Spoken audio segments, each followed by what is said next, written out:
Hi, myself Himanshu Agrawal and I am a NISM certified research analyst and NISM certified commodity derivative analyst. इस video में हम बात करेंगे क्या factors है जो गोल्ड एंड सिल्वर के प्राइसेस को अफेक्ट करते हैं, डिटरमाइन करते हैं। वैसे तो हमने एक छोटा सा पार्ट इसका पिछली मतलब जो वीडियोस आ चुकी है उसमें हमने कवर किया था, बट इस वीडियो में हम लोग पूरा ब्रीफ में कवर करेंगे क्या डेटा पॉइंट्स है, कहाँ कहाँ से डेटा आते हैं, कहाँ पे हम डेटा देखते हैं एंड वो डेटा का क्या इम्पैक्ट रहता है, हम ये सब चीज़ें देखेंगे। तो लेट्स स्टार्ट। सबसे पहले जैसा कि मैं आपको बता चुका हूँ कि जो वन ऑफ द मेजर चीज़ होती है वो होती है जियोपॉलिटिकल इवेंट्स। आप कितना भी न्यूज़ चेक कर ले, कितना भी आप डेटा चेक कर ले, कितना भी आप टेक्निकल कर ले, अगर आपने न्यूज़ को, जो भी न्यूज़ चल रही है मार्केट में, उसको अगर आपने अच्छे से नहीं देखा या फिर उसको आपने इंपॉर्टेंस नहीं दी तो बहुत ज़्यादा चांस है कि आपका एनालिसिस गलत हो सकता है। तो मैक्रो इकोनॉमिक डेवलपमेंट्स को अपन को एकदम क्लोजली ट्रैक करना है। इसमें क्या क्या चीज़ें आती है, जितने भी वॉर्स वगैरह हो गई या फिर ट्रेड कॉन्फ्लिक्ट भी आते हैं इसमें, एंड वो सबसे रिलेटेड चीज़ है। क्योंकि इस समय क्या होता है, सेफ हेवन डिमांड के कारण गोल्ड की बाइंग बढ़ जाती है अपने आप, तो गोल्ड के प्राइसेस पॉजिटिव मूव करते हैं। उसके बाद इंडस्ट्रियल लेवल में भी हमको देखना है कि कहाँ से क्या डेटा आ रहे हैं इंडस्ट्रियल से रिलेटेड। क्योंकि जब जब इंडस्ट्रियल अच्छा परफॉर्म करेगा, यानी इंडस्ट्रीज अच्छा परफॉर्म करेगी, ऑल ओवर द वर्ल्ड बात कर रहा हूँ मैं, इंडिया की बात नहीं कर रहा हूँ सिर्फ, तो होता क्या है कि उससे सिल्वर की डिमांड काफ़ी अच्छी रहेगी। उसके बाद हमें करेंसी में भी ध्यान देना है। करेंसी का मतलब होता है कि जब एक जनरल परसेप्शन है, परसेप्शन तो क्या ही बोले, एक ये सही भी है कि जब जब डॉलर इंडेक्स डाउन होता है तो करेंसी नहीं, जितने भी अपनी बुलियन है जैसे सिल्वर एंड गोल्ड, ये अपसाइड का मूव दिखाते हैं। इसके बारे में हम आगे बात करेंगे अभी। तो ये साइड में मैंने सारे की डेटा पॉइंट्स को एक साथ डाल दिया है। सबसे पहले डॉलर इंडेक्स की बात करें।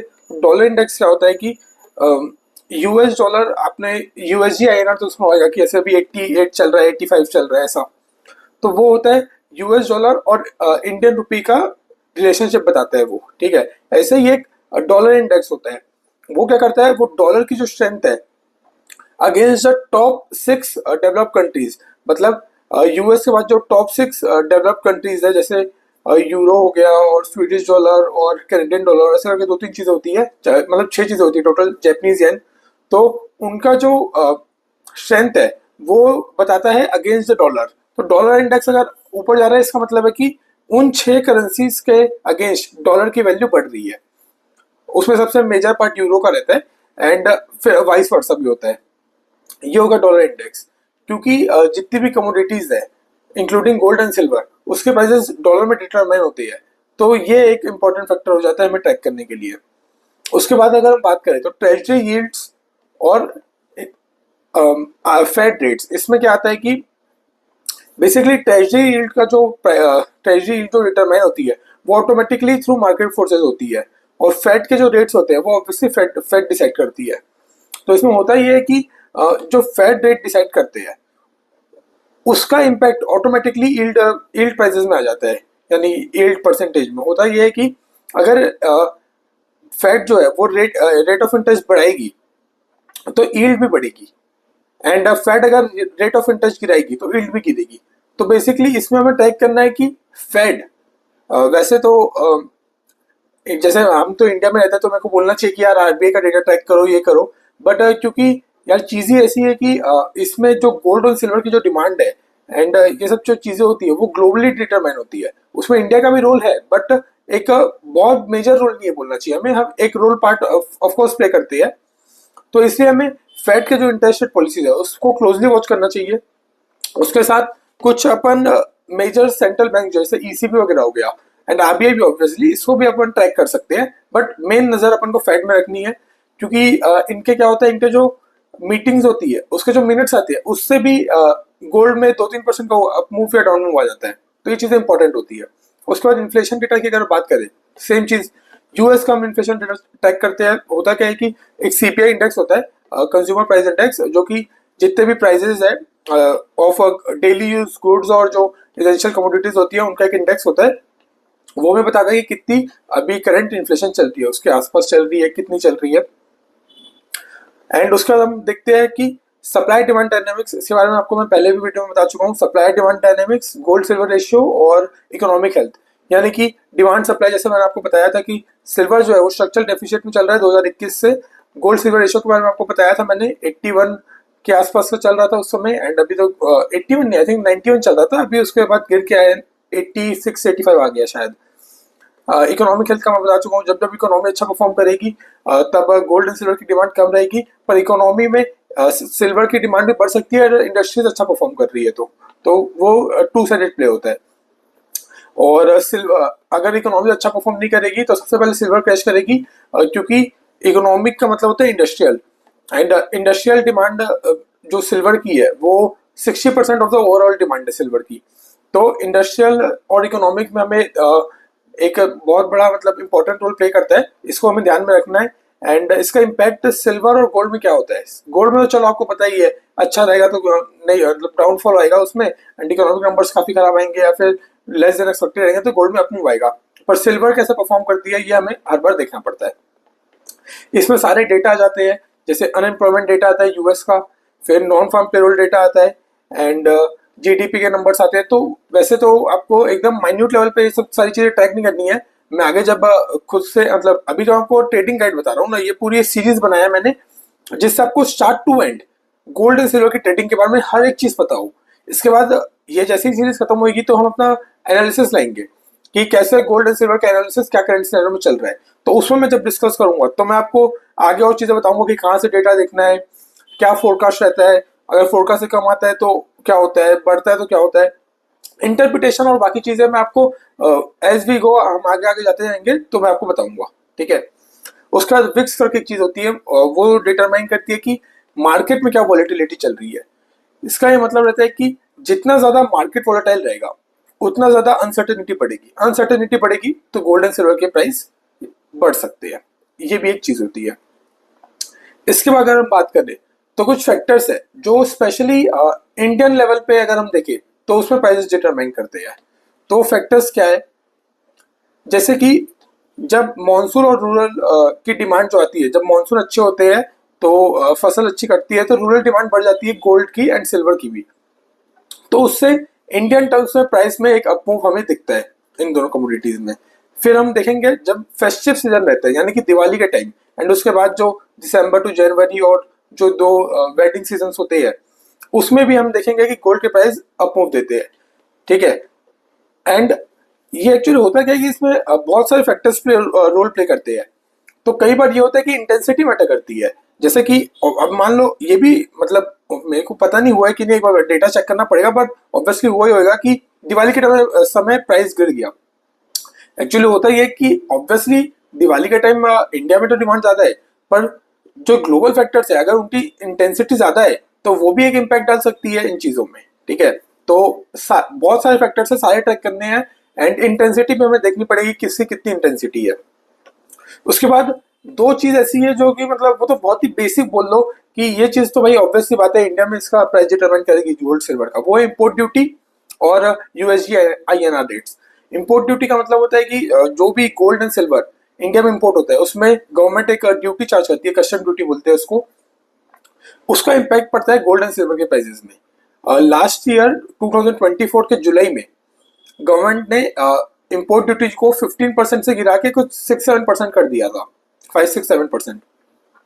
उससे गोल्ड एंड सिल्वर के दोनों के प्राइसेस एमसीएक्स में अगर आप देखोगे इंडियन टर्म्स में तो विद इन 3 to 4 days अच्छा खासा एक ड्रॉप मिला था, अराउंड 10-12% मेरे ख्याल से। तो ये चीज एक बहुत बड़ा इम्पैक्ट रोल प्ले करती है, बट ये मतलब बहुत फ्रीक्वेंट नहीं होता है, जैसे कि जुलाई 24 में गवर्नमेंट ने किया उसके बाद अभी तक कुछ चेंजेस नहीं आए हैं, तो ये वंस इन अ टाइम वाली चीज होती है। आईएनआर रूपी डेप्रिसिएशन या फिर एप्रिसिएशन ये तो हमें ट्रैक करते रहना है, मतलब डॉलर इंडेक्स के साथ साथ हमें ये भी ट्रैक करना है क्योंकि एमसीएक्स लेवल पे जो प्राइस ऊपर नीचे होते हैं उसका इम्पैक्ट इससे भी आता है। अगर ग्लोबल टर्म्स में प्राइस गिर रहा है पर अगर अपना रुपी जो है वो भी वीक हो रहा है तो गोल्ड की प्राइस जो है वो इंडिया पे नहीं गिरेंगे।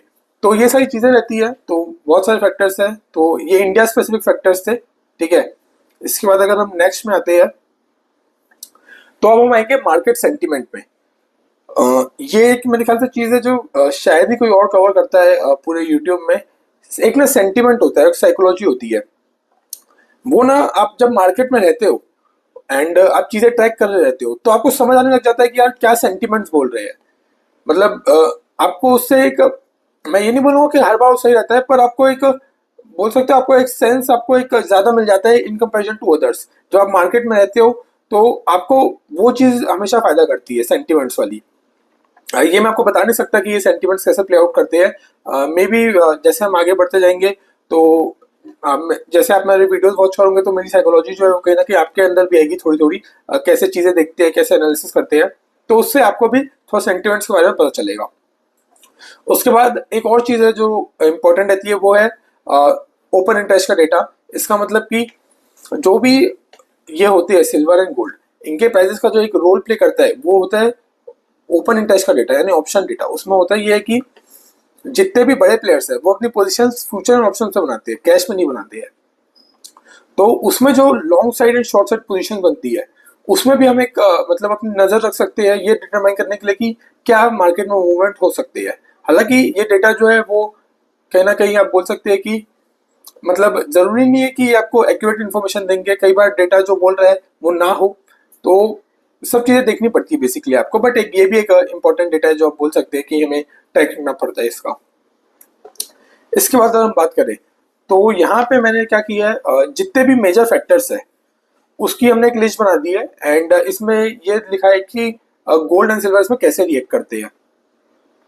तो मैं आपको सजेस्ट करूंगा कि आप इस बार एक बार इस चार्ट की स्क्रीनशॉट ले ले या फोटो खींच ले एंड इसको आप देखते रहे एंड सब चीज़ें मतलब याद तो नहीं बोलूंगा मैं, बट चीज़ें गो थ्रू करें अच्छी से, जिससे आपको पता चलेगा कि कैसे ये डेटा परफॉर्म करते हैं या फिर कैसे डेटा का जो है रिएक्शन आता है गोल्ड एंड सिल्वर में। ये मतलब एकदम हार्ड एंड फास्ट नहीं है डेटा, ऑब्वियस सी बात है कि थोड़े बहुत चेंजेस हो सकते हैं। जैसे कि इसमें लिखा है डॉलर इंडेक्स फॉल्स, जब डॉलर इंडेक्स गिरता है तो डॉलर इंडेक्स जब बढ़ता है तो गोल्ड गिरता है। बट ऐसा जरूरी नहीं है, कई बार हम इन्वर्स रिलेशन भी देख सकते हैं। तो बहुत सारे फैक्टर्स हैं, जैसे मैंने आपको बताया इंटेंसिटी बहुत ज़्यादा मैटर करती है, और वो इंटेंसिटी आपको कोई डेटा या फिर कोई लिखित में नहीं देगा, वो आपको मार्केट से खुद एनालिसिस करना पड़ेगा। एंड वो डिफरेंस भी हो सकते हैं, जैसे मेरे को लग रहा है कि इस फैक्टर की इंटेंसिटी ज़्यादा है, आपको हो सकता है कुछ और फैक्टर की इंटेंसिटी ज़्यादा लगे। तो वो चीज़ें हम ऑन द गो देखेंगे। यहाँ पे मैंने एक बार सारे डेटा कर डाल दिया है, जो भी इसकी समरी है। इसमें एक ये चीज़ इंपॉर्टेंट है कि ये सब इंटरकनेक्टेड है डेटा। जैसे इन्फ्लेशन ज़्यादा है, ठीक है, उस पर इंटरेस्ट रेट डिपेंड करेंगे, ठीक है, फिर इंटरेस्ट रेट जो डिटरमाइन होंगे उसी पे डॉलर इंडेक्स डिटरमाइन होएगा, ठीक है। फिर अगर जियोपॉलिटिकल टेंशन बढ़ेंगे तो ये थोड़ा इंडिविजुअल फैक्टर्स है। मार्केट क्रैश का मैं आपको बता दूं, अगर मार्केट क्रैश होता है जैसे रेसिशन के फियर्स आते हैं तो गोल्ड में तो कहीं ना कहीं हमें एक पॉजिटिव मूवमेंट ही दिखेगा, बट सिल्वर के लिए ये पहले तो नेगेटिव रहेगा, बाद में रिकवर तो ऑब्वियसली सारी कमोडिटीज होती है, बट सिल्वर के लिए ये नेगेटिव होता है। फिर उसके बाद हम बात करें तो सेंट्रल बैंक की एक्टिविटी दी है एंड ईटीएफ के फ्लोज दिए, मैं आपको पहले बता चुका हूँ। फिर यूएस के डेटा जैसे मैंने आपको बताया, non farm payroll, unemployment data, GDP, retail sale. फिर चाइना के इंडस्ट्रियल आउटपुट डेटा जो है वो एक मेजर इम्पैक्ट डालते हैं सिल्वर पे।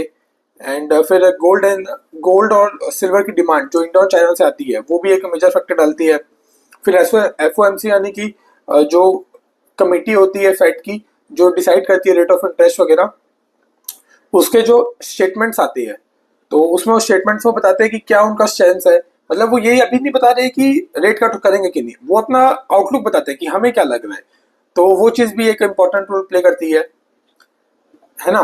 तो ये सारे फैक्टर्स हैं, इन सबको आपको ट्रैक करना है, और जैसे जैसे आगे हम बढ़ेंगे तो मैं अपना खुद का जब एनालिसिस चलाना चालू करूंगा ये सीरीज खत्म होने के बाद, तब आपको समझ आएगा कि कैसे कैसे मैं पर्सनली इस चीज़ों को ट्रैक कर रहा हूँ।